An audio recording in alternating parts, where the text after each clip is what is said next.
Good morning students. हमने translation के बारे में काफ़ी विस्तार से अपने पहले के वीडियोस में चर्चा की है कि किस प्रकार से उसका इनिशिएशन होता है, फिर इलोंगेशन होता है, फिर टर्मिनेशन होता है। आज हम बात करेंगे प्रोकैरियोटिक और यूकैरियोटिक ट्रांसलेशन में बेसिकली क्या डिफरेंस है। मोस्टली जो ट्रांसलेशन की जो बेसिक प्रोसेस है वो दोनों में बिल्कुल सेम होती है। कुछ पॉइंट्स पर थोड़े बहुत डिफरेंसेस हैं, कुछ फैक्टर्स डिफरेंट हैं या कुछ पॉइंट्स पर डिफरेंसेस हैं। उन डिफरेंसेस के बारे में हम इस वीडियो में चर्चा करते हैं। सबसे पहले प्रोकैरियोटिक जो ट्रांसलेशन है उसमें ट्रांसक्रिप्शन और ट्रांसलेशन दोनों ही कपल्ड और कॉन्टिन्यूस प्रोसेस हैं। इन prokaryotic translation transcription and translation is a coupled and continuous process and occur in cytoplasm. यानी ट्रांसक्रिप्शन और ट्रांसलेशन दोनों ही साइटोप्लाज्म में होते हैं।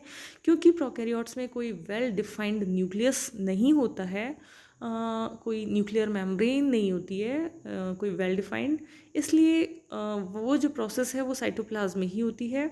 और ट्रांसक्रिप्शनल और ट्रांसलेशन दोनों ही साथ साथ चलने वाली प्रोसेस होती हैं प्रोकैरियोट्स में। जैसे ही ट्रांसक्रिप्शन के दौरान हमारा mRNA जो न्यूली बॉर्न mRNA है वो बनकर आता है, तो उसका मतलब पीछे का जो सिरा है वो बन रहा है, 3' एंड बन रहा है और 5' सिरे से ट्रांसलेशन शुरू भी हो गया है, प्रोटीन बनना भी शुरू हो गया है। क्योंकि प्रोकैरियोट्स का जो mRNA है उसमें कोई लिटिल और नॉट एनी प्रोसेसिंग मतलब नहीं के बराबर होती है। तो ऐसे में बिना प्रोसेसिंग वाला ये mRNA ट्रांसलेशन करना प्रारंभ कर देता है। जबकि यूकैरियोटिक ट्रांसलेशन में transcription and translation is a discontinuous process.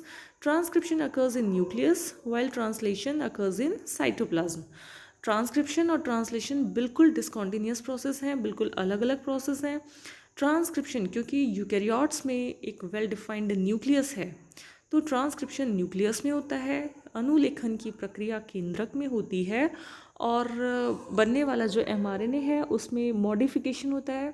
5' सिरे पर कैप लगती है, RNA की स्प्लाइसिंग होती है, पॉली ए टेल का निर्माण होता है। ये सब हम अपने पहले के वीडियोस में पढ़ चुके हैं कि किस प्रकार से पोस्ट ट्रांसक्रिप्शनल मॉडिफिकेशंस mRNA में होते हैं।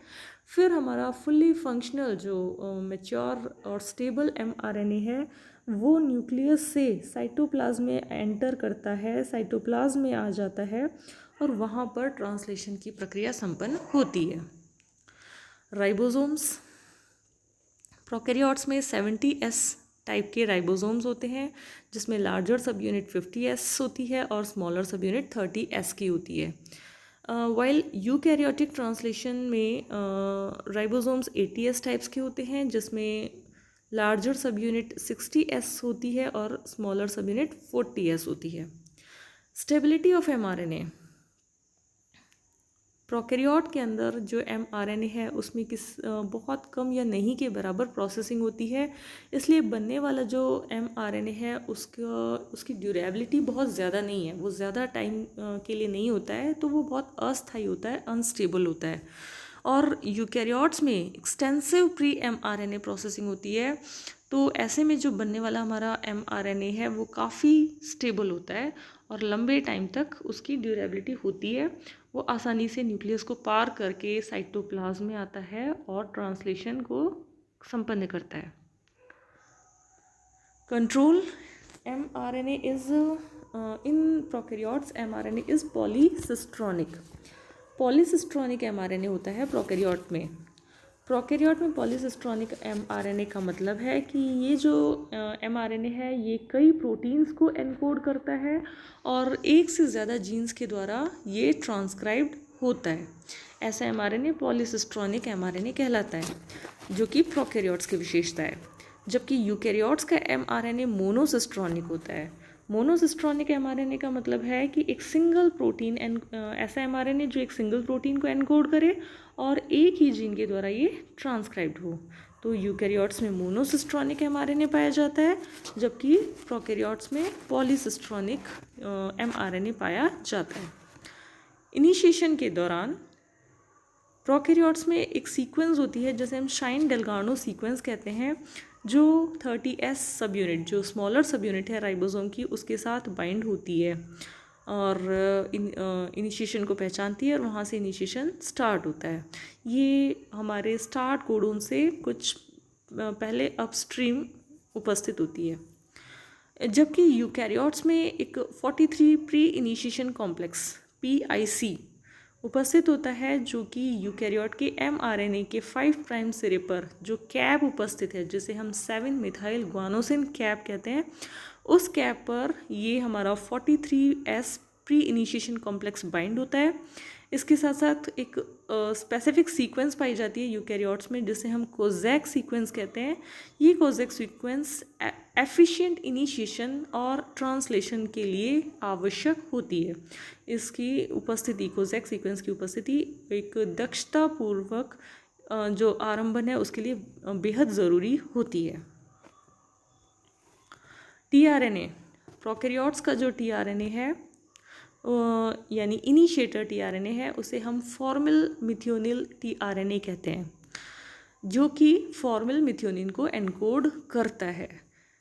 इसके विपरीत यूकैरियोट के अंदर जो इनिशिएटर tRNA है यानी जो आरंभन वाला tRNA है, वो आरंभन वाला tRNA मिथियोनिल tRNA कहलाता है, जो कि मिथियोनिन को कोड करता है।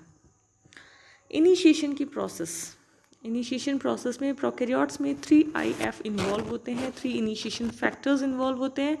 इनिशिएशन फैक्टर 1 राइबोसोम के स्मॉलर सब यूनिट 30S सब यूनिट से बाइंड होता है और tRNA को राइबोसोम की A साइट पर प्री मैच्योर बाइंडिंग को रोकता है।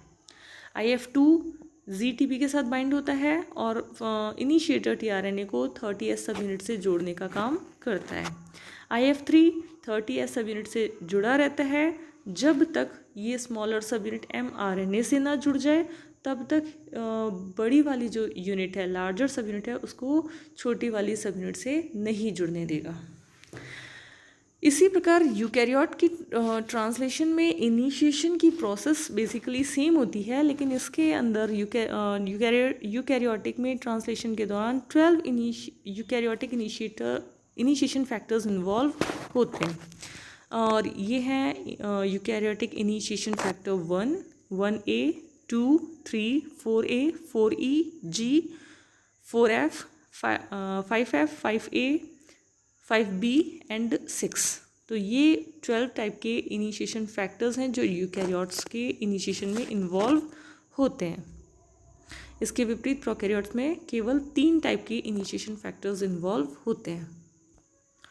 एलोंगेशन में प्रोकैरियोट्स में 3 EF इन्वॉल्व होते हैं, 3 एलोंगेशन फैक्टर्स इन्वॉल्व होते हैं। EFTU राइबोसोम की A साइट पर अमीनो असाइल tRNA को लाने का काम करता है।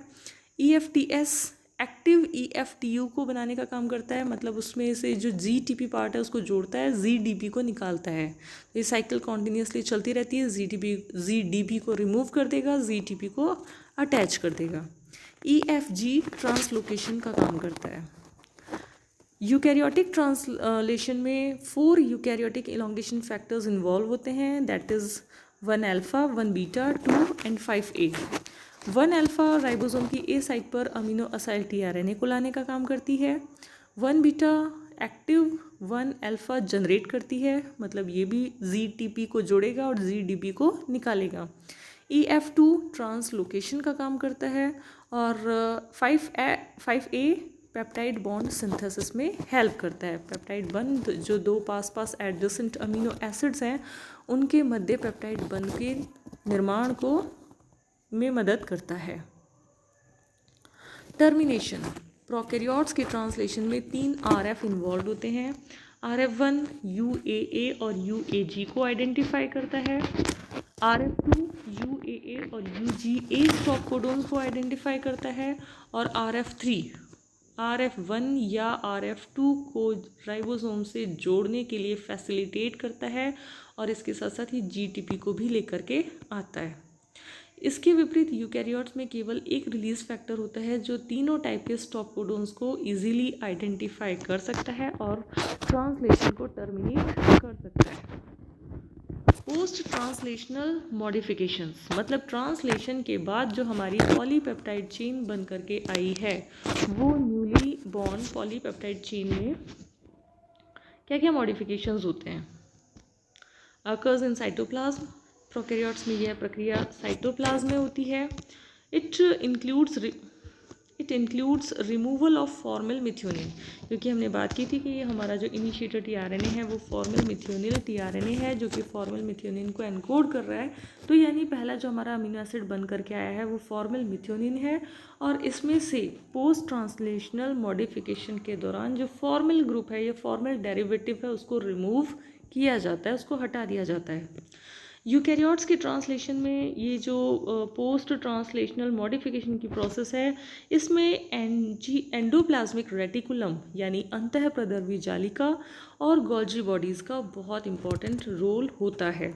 तो ये प्रक्रिया यूकैरियोट्स में गोल्जी बॉडीज़ और ईआर में होती है, एंडोप्लाज्मिक रेटिकुलम में होती है, और कुछ कार्बोहाइड्रेट ग्रुप्स जुड़ते हैं, कुछ लिपिड ग्रुप्स जुड़ते हैं। जैसे कि हम कुछ ग्लाइकोप्रोटीन्स की बात करें तो ग्लाइकोप्रोटीन्स में कुछ कार्बोहाइड्रेट ग्रुप जुड़ गया, या फिर हम लाइपोप्रोटीन की बात करें तो उसमें लिपिड ग्रुप जुड़ गया, या कुछ ग्रुप्स जो है वो रिमूव हो जाते हैं। तो कुछ एडिटिंग होती है, कुछ ग्रुप्स जुड़ते हैं, कुछ रिमूव होते हैं, जिसके फलस्वरूप एक फुल्ली फंक्शनल प्रोटीन का निर्माण होता है।